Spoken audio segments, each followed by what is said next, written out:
اور جو حکومت اور جو طاقتور حلقے تھے وہ دسمبر سے اکتوبر کے اندر آ گئے۔ الیکشن کمیشن سے بھی اس حوالے سے بات کی گئی۔ کل کا جملہ ذرا غور کیجئے، جب رانا ثناء اللہ نے یہ کہا تھا کہ حکومتی وفد اس وقت چیف الیکشن کمشنر کے پاس بھی بیٹھا ہوا ہے، تو وہاں پر بھی ان سے معاملات ان سے پوچھے جا رہے تھے کہ کب وہ الیکشن کروا سکتے ہیں۔ وہ سپریم کورٹ میں بھی یہ کہہ چکے ہیں کہ وہ اکتوبر کے مہینے میں الیکشن جو ہے وہ کروائیں گے۔ اچھا، اب معاملہ یہ ہے کہ یہ 3 ماہ کی نگران حکومت نہیں نظر آ رہی بنتی، یہ تقریباً 4 ماہ کی بنتی نظر آ رہی ہے جو اب تک کی اطلاعات ہے۔ جیسا کہ میں نے آپ کو کہا تھا کہ 6 ماہ کی نگران حکومت ٹیکنوکریٹس کی، اس کے اوپر عمران خان کو راضی کیا جا رہا تھا، لیکن وہ نہیں مانے، انہوں نے 3 ماہ کا کہا تھا، پھر درمیانی راستہ نکلا یہ 4 ماہ کا، اور اب 4 ماہ کی یہ جو حکومت ہے نگران حکومت، اس کو سپریم کورٹ سے بھی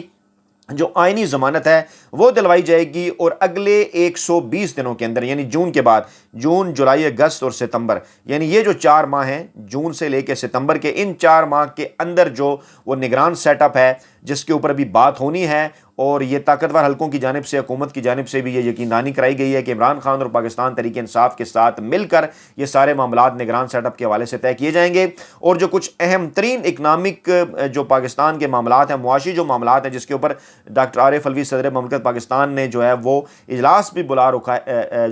ہے جوائنٹ سیشن، وہاں پر بھی بات ہوگی، کیونکہ اب معاملہ یہ ہے، یہ کہا جا رہا ہے باخبر حلقوں کی جانب سے اور عدلیہ کی جانب سے کہ عمران خان جو ہے وہ کم از کم پاکستان کی جو موجودہ معاشی صورتحال ہے اس کو دیکھتے ہوئے یہ جو بڑے فیصلے اور اہم ترین فیصلے کرنے ہیں اس ٹیکنوکریٹس حکومت نے، اس میں بھی ان کی کچھ نہ کچھ مدد کی جو ہے وہ ضرورت ہوگی، اور وہ اس میں جو ہے وہ شوکت ترین صاحب کا کردار ہونا چاہیے، حفیظ شیخ صاحب کا کردار ہونا چاہیے، اور اسی طرح سے جو پاکستان مسلم لیگ نواز اور پیپلز پارٹی کے جو معاشی ماہرین ہیں ان کا بھی کردار ہونا چاہیے۔ یہ ہیں وہ تمام تر معاملات جن کے اوپر آپ کو آنے والے چند دنوں میں بات ہوتی ہوئی نظر آئے گی، کیونکہ IMF کی جانب سے بھی یہ کہہ دیا گیا ہے کہ جناب جب تک آپ پیٹرول کی قیمتیں نہیں بڑھائیں گے اس وقت تک جو ہے وہ آپ سے مذاکرات کامیاب نہیں ہو سکتے، آپ کو پہلی قسط جاری نہیں کی جا سکتی۔ گویا نواز لیگ اگر یہ چاہتی ہے کہ وہ جاتے ہوئے کچھ اس قسم کے کام کرے کہ جیسے وہ کوئی IMF سے ڈیل حاصل کر لے پاکستان کے لیے، تو اس کو پھر پیٹرول کی پرائسز جو ہے وہ بڑھانا پڑیں گی۔ اب یہ آپشن ان کے پاس ہے، بصورت دیگر نگران حکومت جو ہے وہ یہ سارے کام کرے گی، لیکن اس صورت میں شہباز حکومت کو پھر آئندہ 6 دنوں کے اندر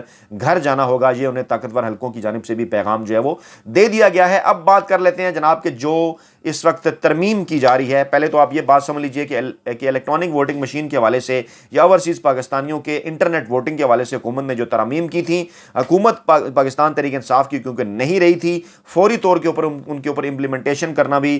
بڑا مشکل تھا، اس کے لیے بھاری رقوم کی بھی ضرورت تھی۔ الیکشن کمیشن اگلے 6 سے 7 ماہ میں یہ سارے معاملات نہیں کر سکتا تھا کہ اتنی بڑی تعداد کے اندر اوورسیز پاکستانیوں کے لیے انٹرنیٹ ووٹنگ کا بندوبست بھی کیا جائے اور الیکٹرانک ووٹنگ مشین خریدی جائے اور ٹریننگ بھی کرائی جائے۔ اس لیے سر دست یہ جو معاملہ آپ کو نظر آ رہا ہے کہ شاید الیکٹرانک ووٹنگ مشین کو ریورس کرنے سے یا اوورسیز پاکستانیوں کے ووٹ کو ریورس کرنے سے کو پاکستان تحریک انصاف کو اپنے موقف سے پیچھے ہٹنا پڑا ہے، تو اس کو معاملے کو بھی یوں سمجھ لیجئے کہ اس معاملے کے اوپر بھی پاکستان تحریک انصاف جو ہے وہ سپریم کورٹ کے اندر جا رہی ہے، کیونکہ سپریم کورٹ کے احکامات کی روشنی میں ہی اوورسیز پاکستانیوں کو ووٹ کا جو حق ہے وہ دیا گیا تھا، اور اگلا جو نگران سیٹ اپ ہوگا اس نگران سیٹ اپ کے دوران بھی اس حوالے سے کوئی آرڈیننس الیکشن کمیشن اگر